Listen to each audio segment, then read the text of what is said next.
Cockroaches ఏం పని చేస్తాయి సార్? బొద్దింకలు. మీరు నేను మాట్లాడలేదు, మీరు వేరే ఛానల్లో మాట్లాడుతారు. ఏం చేయలేదు సాయి గారు. This is Aam Aadmi party creation, అందరు తెలిసిందే. అవును, ఆమ్ ఆద్మీ పార్టీ నుంచి ఆయన పాత ట్వీట్లు, ఎందుకు పాతది 6 నెలల ముందు జరిగిన ట్వీట్లు అరవింద్ కేజ్రీవాల్ గురించి, అరవింద్ కేజ్రీవాల్ ఏం చేయబోతున్నారు, మనీష్ సిసోడియా ఏం చేయబోతున్నారు అన్నీ బయటకు వచ్చినాయి. నిన్న ట్విట్టర్ ఒక చేశారు, అనాలిసిస్ చేశారు వాళ్ళ అకౌంట్స్ నుంచి. 43% బాట్ అకౌంట్స్, బిఓటి అంటే అన్ని fake, the account does not exist, వాళ్ళ కోసం తయారు చేశారు. ఇన్స్టాగ్రామ్ కూడా అంతే. సో మీరు చూసుంటారు ఆ నార్వీజియన్ రిపోర్టర్ని వాళ్ళ ఆమె ట్విట్టర్ అండ్ ఫేస్బుక్ ఎందుకు వాళ్ళు తీసేశారు? బికాజ్ దీంట్లో ఒక ఆటోమేటిక్ అలోగ్రిథం ఉంది సాయి గారు, మనం ఏం చేయక్కర్లేదు. మన లీగల్ నోటీస్ ఇష్యూ చేసి ఉంటారు బీజేపీ.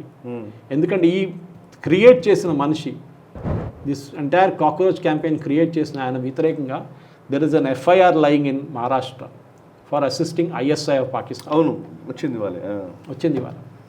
వాడు ఇప్పుడు అంటున్నాడు, నిన్న యుఎస్ నుంచి అసైలం అడుగుతున్నాడు యుఎస్లో. అది స్ట్రాటజీ, అది అక్కడ నుంచి ఆపరేట్ చేయాలని. సిటిజన్షిప్ అడుగుతున్నాడు, యుఎస్ సిటిజన్షిప్. మేము ఇండియాకి వెళ్తే నన్ను ఎయిర్పోర్ట్ నుంచి అరెస్ట్ చేస్తారు. ఆడు ఇక్కడి నుంచి పారిపోయిన కారణం అది. ఈ మహారాష్ట్రలో ఉన్న ఒక FIR that is working with ISI అని చెప్పి, ఈ ISI కోసం పనిచేస్తున్నాడు, ఇండియా నుంచి ఇండియా యాక్టివిటీస్ చేస్తున్నది కంప్లైంట్ చేసిన రోజు ఇక్కడి నుంచి బాస్టన్ యూనివర్సిటీకి వెళ్ళిపోయినాడు. Now he's asking for asylum in the US. And excuse ఏంటి, మోదీ గవర్నమెంట్ నేను అనలంగా నన్ను అరెస్ట్ చేస్తారు, నన్ను చంపేస్తారు అని. సో ఈ కాక్రోచ్ అని దాని వ్యతిరేకంగా ఒక హిట్ పార్టీ కూడా వచ్చింది. ఇప్పుడు వచ్చేది చూస్తాను, హిట్ కాక్రోచ్ ఉంటే దాంట్లో సాయి గారు అన్నిటికంటే డేంజరస్ ఏంటంటే, Bar Council of India taken a very serious action. Chief జస్టిస్ని తిట్టారు. తిట్టడం ఒకటే కాదు, అరెస్ట్ చేయాలన్నారు. మన చీఫ్ ఎలక్షన్ కమిషన్ అరెస్ట్ చేయాలి, గోడి మీడియా అరెస్ట్ చేయాలి. చూడండి, దీస్ ఆర్ ఆల్ కావాలని చేస్తారు కూడా కాదు. ఒక ట్యూన్ ఉంది, Arnab Goswami godi media, okay, chief election commissioner, ఆయన అరెస్ట్ చేయాలి. ఒక లిస్ట్ నుంచి ఒక మనిషిని తీసేసి కూడా అరెస్ట్ చేయాలి. చీఫ్ జస్టిస్ అండ్ అదర్ జడ్జెస్కి రాజ్యసభ సీట్లు ఇవ్వకూడదు. ఎందుకు? రంజన్ గొగోయ్కి సీట్ ఇచ్చారు. కనెక్ట్ ద డాట్స్ సాయి గారు. అవునవును, these are all people who are doing this.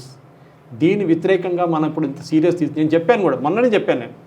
వీళ్ళ సైట్ నార్వీజియన్ న్యూస్ వచ్చినట్టు చెప్పాను, చూడండి ఆమె ఒక 3-4 రోజుల్లో న్యూస్లో ఉంటుంది, దాని తర్వాత మాయమైపోతుంది. NDTV వాళ్ళని ఇంటర్వ్యూ చేశారు ఆమెని, చూశాను అది. దాంట్లో అడిగారు, మీరు ఇండియాకి వెళ్ళారని అడిగారు. వెళ్ళలేదు. మీరు ఇండియా గురించి అన్ని బుక్ ఏమీ తెలియదు. No, I know about yoga. How do you know about yoga? Press కాన్ఫరెన్స్లో యోగా గురించి చెప్తా అన్నారంట. ఏది ప్రెస్ కాన్ఫరెన్స్ తర్వాత జరిగిన ministry of external affairs press conference yoga గురించి చెప్తారంటే, దానికోసం ఆమె ఇండియా అంతా తెలిసిపోయిందంట ఆమె. She was planted. ఆమె లాస్ట్ రాసిన ఆర్టికల్ 6 నెలల ముందు. So she was asked yesterday, are you an accredited journalist? వాళ్ళ దగ్గర అక్రెడిషన్ ప్రాసెస్ లేదనుకుంటా. She said, I'm a political commentator. Journalist కాదండి, జర్నలిస్ట్ కాదు.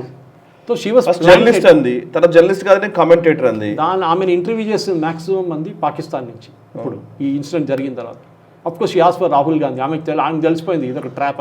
రాహుల్ గాంధీని అడిగిన విధానం కూడా భలే.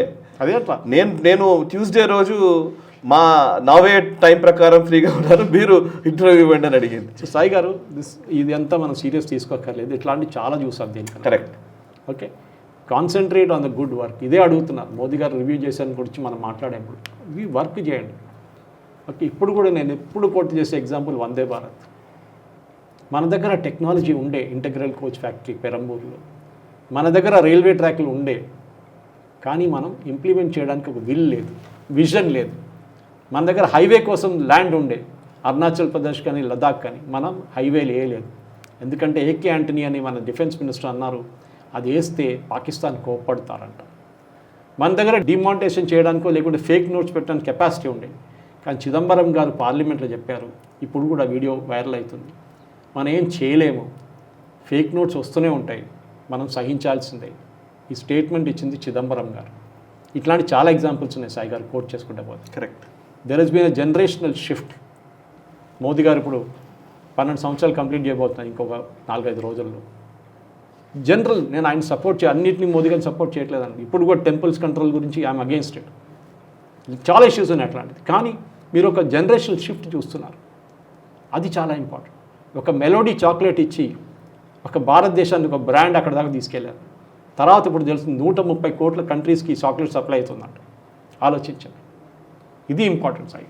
ఈ వీడియో మీకు నచ్చినట్టయితే లైక్ చేయండి, 10 మందికి షేర్ చేయండి. అలాగే కామెంట్ల రూపంలో మీ అభిప్రాయాలను మాతో పంచుకోండి. Nationalist hub group of channels ను సబ్స్క్రైబ్ చేసుకుని తెలుగునాట జాతీయవాద జర్నలిజాన్ని ప్రోత్సహించండి. ఈ వీడియో కింద ఉన్న బెల్ ఐకాన్ పై క్లిక్ చేయడం మర్చిపోవద్దు.